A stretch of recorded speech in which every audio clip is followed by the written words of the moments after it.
Star Trek Generations is the stupidest movie ever made. Star Wars Episode II Attack of the Clones is the worst thing ever made by a human. Star Trek First Contact is the 3,967th worst film ever made.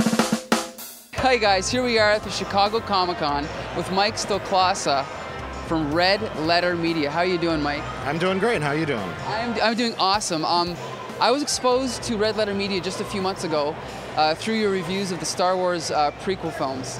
Now I know that's not all you've done, but how did the whole concept start out? Well, I originally I wanted to make a review of Star Trek Generations.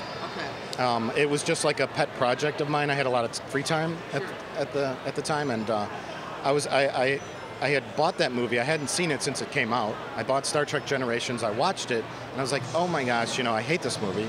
And why don't I just make a video essay about all the little things? Because it's like if you're having casual conversation with someone, it's hard to really like nitpick the whole movie and kind of talk about it. So I made a video review of that, and it was like, I think it was like 25 or 30 minutes long, something like that. And it started to get like popular slowly. People started watching it, and I actually just made it for me. I didn't really care that anybody watched it. It was just something fun to do at the time. So it started to get like passed around on message boards and stuff like that. And so I was like, okay, well, I don't really like any of the Next Generation movies that much, so I'm just going to go on to the next one. And then it kind of snowballed from there, where I did all 4 Next Generation movies. And how many hits are we talking about on those videos? Those were not a lot. Okay. The biggest one, I think, Generations, was about 30,000. Okay. And so it was fairly small. So I decided after that, it's like, well, what do I do next? I should probably keep doing these. These are fun. People like them. I'm getting a lot of good feedback. And, my friend Rich is like, well, the next obvious thing to review is Episode 1, The Phantom Menace. And I was like, ooh, because that's like so difficult, Yeah. It's like, oh my gosh, where do you start? So I made that one, and that was 70 minutes. Okay. So I posted it in 7 parts on YouTube on my same channel, and that one got really popular when Damon Lindelof, the producer of Lost and Star Trek, he Twittered it, and then Simon Pegg did, and that was like the explosion moment. It went viral, basically. Pretty much, yeah. And just so we know, how many hits are we talking about on the Star Wars videos now, total, would you say? Well, it's at about like 3.5 million at this point. And how does that make you feel?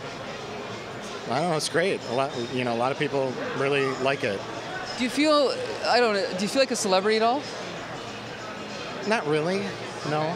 I mean, people come up to the booth and they're like, you've changed Star Wars, you've changed my opinion, and it's like, I don't know. What's funny is, I definitely felt a lot of the same things you did, but I've seen Attack of the Clones 100 times, but there's so many things that I never noticed until you pointed them out.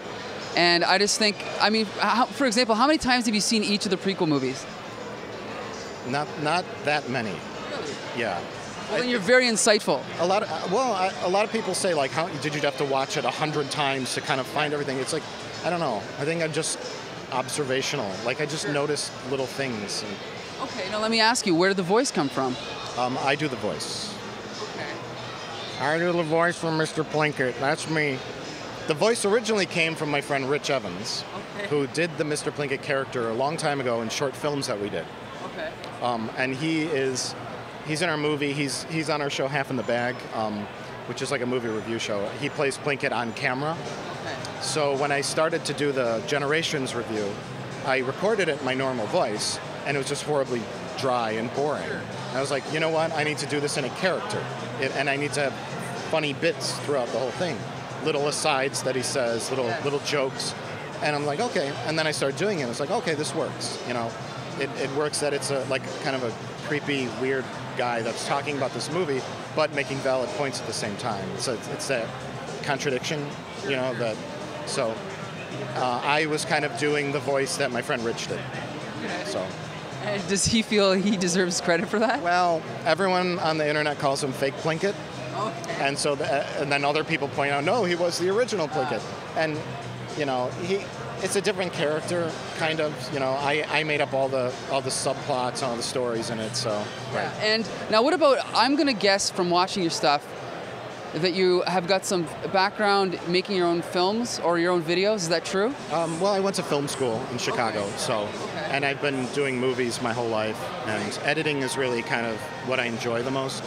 So, you know, in addition to like the cutting, it's also what's playing underneath the video too, and the type of video, and you can really kind of like, especially documentary, you could make someone feel a certain way by the images you show mixed with the audio and the voiceover, you know. So it's, you know, it's just a talent, I guess. I don't know. It's what I enjoy the most. That's great. And when I did the Generations review, that's what I wanted to do. Sure. You know, take the movie's footage and kind of like be able to manipulate it, not manipulate it, that sounds bad, I guess, make a point. Sure. And that's the kind of the way that I could express my feelings on the movie was through editing. Part 2. Right now we do a weekly show called Half in the Bag. Okay. It's me and my friend Jay. We do weekly movie reviews. We're sort of like, it's on a set, like a bad sitcom set. It's supposed to be in Mr. Plinkett's house. And my friend Rich plays Plinkett. He's back again, the original Plinkett. And we play VCR repairmen that are there. There's like a little story. But every week we do a review of a current movie or pop culture, entertainment kind of stuff. Like we'll do a review, a recap of this convention, stuff like that. So we're probably going to shoot another feature film soon.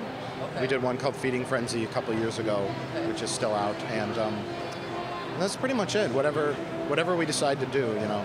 Sure. Are you going to eventually do the original Star Wars trilogy, or have you done that? I don't think you. No. No reason to, right? No, there's no reason to. Okay. Other people have done it, where they take it and they're trying to do sort of like a Mr. Plinkett thing, like, oh, these movies have horrible flaws too, but just don't work. Comic Book Syndicate, assemble, or something.